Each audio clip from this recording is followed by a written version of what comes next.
Hello everyone, and welcome to episode 4 of our Europa Universalis 4 Introductory campaign. Our outliner was closed, and that's bad. Okay, so where we want to start off is, now that we've covered all of the theory, it's time to put it into practice. So first of all, we always want to keep on our political map mode, because it's going to show us the actual nations that we want to see at the moment. So, that being done, we have our plan set in motion for the current time, and we're going to unpause the game for the first time. So, okay, Portugal accepted our military alliance, and we have completed our mission. So we've gained 10 prestige, so all these effects that we've seen earlier are going to increase, and we've gained 25 diplomatic power, which is going to help us progress our goals. And being a, primarily naval nation, I would say, diplomatic power is going to be important to us because it's what helps us get a better navy. In most cases, because it governs diplomatic technology, which is where you get boats. And under these idea groups, there's a really useful idea here called maritime ideas that basically just buffs all of your boats and makes them really, really good. There's also a military one called naval ideas that we may want to pick up later if we want to just create the world's best navy. And that's one thing you want to think about when you're playing Europa. Is, what kind of nation do you want to be? What kind of goals do you want to set? Do you want to be superior in land or superior in the sea, if you even have the option? If you're playing a smaller nation here in Germany in the Holy Roman Empire, then you're not really going to have options for a navy most of the time. So that's just something you're going to, something to think about is what's going to be useful to you and what kind of goals do you want to set for your country. Now, it's funny up here, we got a pop-up from Portugal that was probably going to request an alliance with us. You could see by the red and blue flags there. But since we already sent them an alliance offer, that becomes null. Okay. So we have completed that mission. So what we're going to do next is, and when you are looking at missions, always look at missions that are going to be really easy to accomplish. So we could improve our prestige, but that's going to take a while, because the best way to improve prestige is to go to war, and since we don't have anyone we can go to war with right now without incurring serious penalties, we're just not going to do that. Instead, we're going to worry about this mission right here, because we've already talked about Finish the Reconquista. So we're going to talk about, we're going to look at royal marriage with Navarra, since this is going to give us 5 prestige and gain 25 diplomatic power. And this is a great time to talk about royal marriages. We're going to go ahead and take the mission. Now, Navarra is right here. It's this little province. One really useful tool, if you ever see a name of something that you don't know, EU4 has a little search option right here. Find province, or you just hit the F key, and then you can type in the name. So, where's Navarra? And it'll zoom you to the province. Since it is kind of small and might be hard to see, especially if you don't know your geography. I mean, I'll be completely honest with you. I don't know the name of every single province in France, and every single county, and, things of that nature. So it's really useful to have this option here. But anyway, we're going to open diplomacy with Navarra, since our mission is to do royal marriage with them. Now, if we look at here, we're going to be able to accept, but it's grayed out, and it says we have no diplomats to send. And that's because diplomats do take some time to go in between places. So what we're going to do is we're going to unpause. Wait 2 days. Our diplomat is back. He is free once again. And then we can just sign off this royal marriage with Navarra. And as you can see here, it tells you all the effects. Because there are a lot of effects for signing royal marriages. Because we are marrying essentially into a lesser kingdom, our legitimacy score up here is going to go down by 2. But for every royal marriage that you have, it's not only going to improve relations with the country that you have, but it's also going to give all of these bonuses.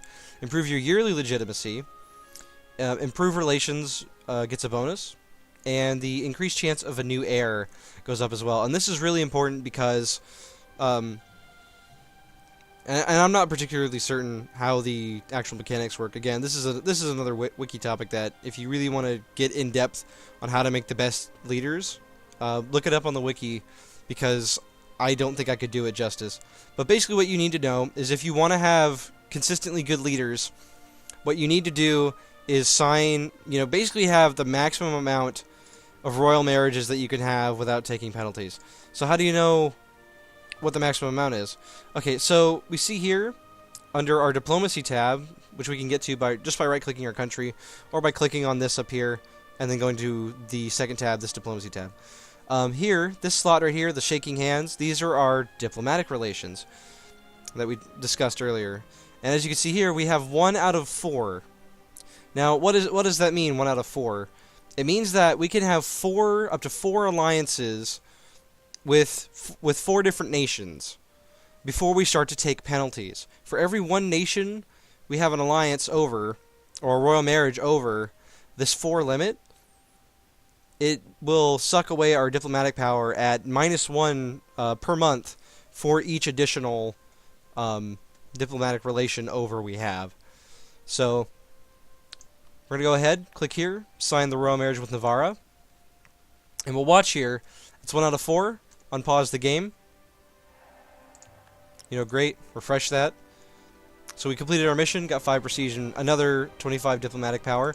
But now you can see our diplomatic relations is at 2 out of 4. Now, you may be wondering, well, if, say I want to ally with a nation that I have a royal marriage with because that, they like me and they will do and that's a good way to get an alliance is through a royal marriage. Well, this is more of the number of nations rather than the number of different policies and whatnot you have with people. So, if I have a royal marriage and an alliance with Navarra, it will only cost 1 slot. If I have just an alliance, or if I have an alliance and a royal marriage, it's only going to cost 1 slot per country. So just something to keep in mind. So basically, we could royal marry and ally with up to 4 countries without taking penalties. And we want to get that maximum amount of royal marriages because it's going to make sure that our kingdom is always getting the highest amount of legitimacy every year, and that we're going to get a better chance to get a good heir, or just to have an heir at all should our current monarch die, whether in battle or what have you. So if we look at Portugal here, we'll think, well, we already have an alliance with them, so we'll think to ourselves, well, we're allied with them, so they like us, so let's do a royal marriage with them. And you'll notice, well, we can't. First of all, if we look over here in our outliner, it's going to be 2 days before our diplomat gets back. But as well, you can only do diplomacy with a country once per month. So, we sent our diplomat on the 12th of November, so he's not going to be back. We're not going to be able to do anything with Portugal until December 12th of so next month. But then we can, sign it, basically. And this is important to think about because it basically means if you want to get peace with somebody, you can only send... first of all, you have to have a diplomat to negotiate a peace. If you're the attacker or the defender, basically, if you want to actually do the negotiating. But you can only send, a peace request once a month as well. However, and the same applies for fabricating claims as well. So, basically you can only do diplomacy with a country once a month. I think I've drilled that home enough. But just something to think about. Now, do we want to ally with Navarra? Not really, but if we look here, under our influence actions, what we could do is vassalize them. And that means that they're going to serve under us, basically, rather than, fight alongside us. We don't, we're a bigger nation, and it may seem mean, but we consider them lesser than us. And, we are superior to Navarra due to our country's size, prestige, and so on. So it makes sense for us to vassalize them, rather than, allying with them. And basically, you will be able to vassalize countries, and they will accept, so long as you have, look at a lot of these things here. How much more money we make per month than them, if we have a royal marriage, their attitude towards us. If they're threatened, they're more likely to accept vassalization. And then, there's also military power. Our diplomatic reputation is going to come into play. And then there's also another thing called trust that we have to think about, which is basically, say you're in an alliance with somebody and you break the alliance. It's going to lower this invisible trust score and lower their public opinion of you and make them less likely to accept deals like military or royal marriages and alliances. But anyway, that's enough talking. Let's actually get into this game, shall we? Shall we? Shall we, shall we, shall we?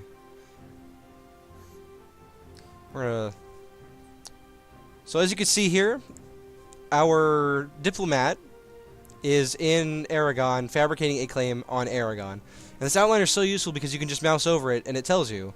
It tells you the percentage, what his risk of discovery every month is, and everything of that nature. Now if we go back to the Diplomacy tab yet again, we can look here and see that, you know, and we're going to pause here because we're nearing the point where we're going to be able to do some more deals. But we can see here now that Aragon is allied with Navarra and the state of Urbino. Now, if you haven't heard of these nations, that's fine because I often haven't either. But if somebody is allied with somebody else, what you can do is click on this, and it'll take you to their page. And if you click their flag, it'll zoom to them. So, Aragon is allied with this one province.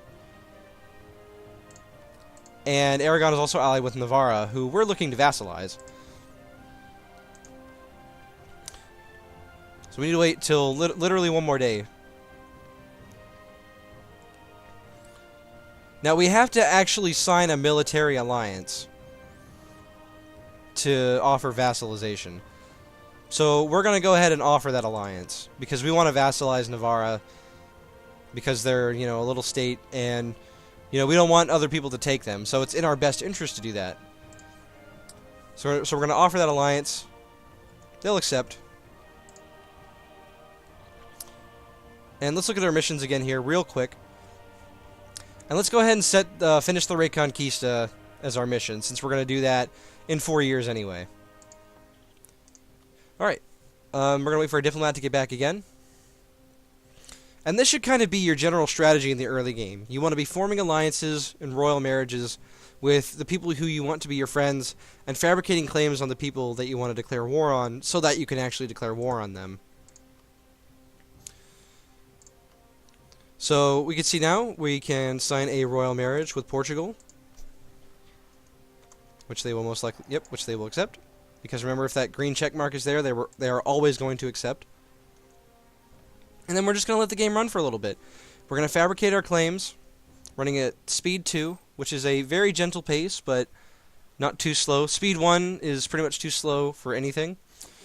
Now England wants to have an alliance with us. Well, let's consider this. England is at war with France. They're attacking them in the 100 Years' War. Their war... let's see. This is a really complicated topic, but I think we're going to jump into it anyway. Actually, you know, never mind. We're going to wait, because this is an introductory campaign, we are not going to accept their alliance. And one of the main reasons for that is because they feel neutral towards us right now. Really, they only want an alliance out of us, because we're going to be able to help them in a useful way against France. Now, this is one of those alt history things because in real life, England lost the 100 Years' War against France. But, say we as Castile allied with England, and they wanted, you know, that to happen. Actually, they're doing... I'm an idiot. They want military access, so they want to be able to walk through our lands. But let's do that for a second. Say we were able to do a royal marriage with England. We found a way to make them accept. They would probably like us at that point. We could form an alliance with them, and then they could call us in to their war against France, and England could actually potentially win the 100 Years' War with our help as Castile. And that's the thing. That's the sort of thing that makes Europa Universalis so fun. Is that just these crazy alt history moments where things completely change. You could stop the country of France from ever becoming fully what it is and replace it with something else entirely. But anyway, we're going to keep the game unpaused again. And now we're just going to let the game run at a gentle pace for a moment. And while it's running, we're going to look at some of our options around here. And look at some of these people around us. So the nation of Foix, I think. I don't want to say Foy, I think that sounds wrong, but we can look here. They would accept a royal marriage with us, but they're a vassal of France. And you can tell here on their diplomacy page by the crown and the shield here. So they're a vassal of France. They're not going to be able to accept a royal marriage. Same as here for Armagnac, I think. My French is not the best, but I think it's Armagnac. Anyway. They would not accept either because they are a vassal of France. Now what about Burgundy? Burgundy is an independent country. They're a kingdom. So will they sign a royal marriage? No, they won't, because they're neutral towards us in their public opinion. There's too much distance between our borders, and their opinion of us is not very high either. So what about Brittany over here? They might accept if we got them to like us. So I think we're going to try to do that. So we're going to send a improved relations diplomat through the relations actions on the Diplo page, and we're going to send that. And that'll slowly raise their opinion of us over time, up to a maximum bonus of plus 100. And then after that, they should be willing to accept a royal marriage with us.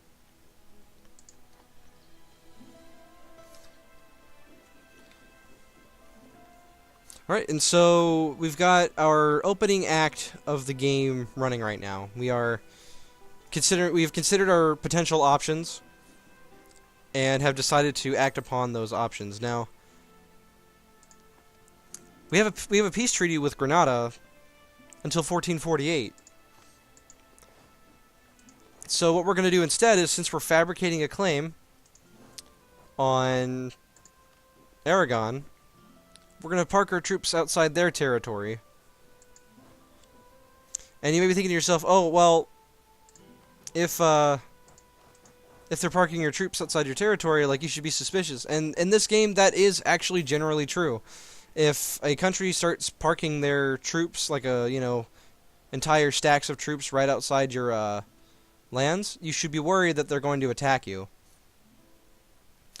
And we'll explain how you can tell that in just a little bit. We're going to combine these groups.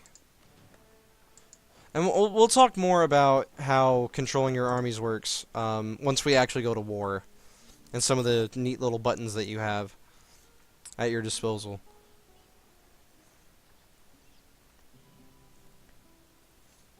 But for now, we're gonna let the game run. See what happens. If we check with Brittany, you can see now, because of our diplomatic reputation, and because their opinion of us is improving because of our diplomat, they are getting closer to accepting a royal marriage with us. Now, that being said, both of our diplomats are busy, so the second that they're willing to accept, we're going to have to take our diplomat off of that and then send the offer for the royal marriage. Now, improved relations increases normally by +4 opinion every month, but it only goes down usually by about -3 every year. So you get quite a return out of it, basically. Now, we were talking about wanting to vassalize Navarra, and to do that, their improved relations with us, or their opinion of us, is going to have to be at least 190 out of 200. 200 is the highest a nation can like you, and -200 is the most a country can hate you. So, bearing that in mind, we will have to make Navarra like us very, very much. And we have a lot of the things in play that are going to help us do that. Alright, Brittany is at 27 out of 28 on this agreement for a royal marriage. So soon they should be able to accept. Now, Aragon would not set or agree because they're our rival. And here's another type of attitude towards us. Rivalries are going to lower opinions, but they're also basically going to make any kind of diplomacy with somebody, aside from war, impossible. Okay, here we get our first decision. And these happen a lot in EU4. You get a choice basically between two different options, both of which are going to have, generally, that are going to have either benefits or penalties. Sometimes you'll get an event that's, basically going to suck no matter what you do. But in this case, what we have is an option that will give us +1 yearly prestige at the cost of 10 administrative power and 23 ducats. Which, if you look up here, we have 283 ducats and 116 administrative power. So being able to include that is basically very easy. Otherwise, we lose 5 prestige. So I think we're going to accept. So it's going to lower our money and administrative power, but if we look at our prestige, now in the options and listing how it goes up and down every year, we have the national epic under that. All right, we have improved relations sufficiently with Brittany to the point where they will accept a royal marriage with us. So we're going to call back. We're going to stop relation improvement with Brittany. It's going to take our diplomat 6 days to come back, and then once he's back, we will sign a royal marriage. Okay, so we've signed a royal marriage with them now. We are up to 3 out of 4 diplomatic relations, so we still want to be on the lookout for somebody who might sign a royal marriage with us. And if we look here at the nation of Provence, they may very well be willing to sign one with us, if we do the same thing that we did with Brittany. Okay, and our claim just fabricated on Aragon, so I'm going to end the video here, and then we will talk about that and war in the next video. So thank you for watching, and make sure to stay tuned.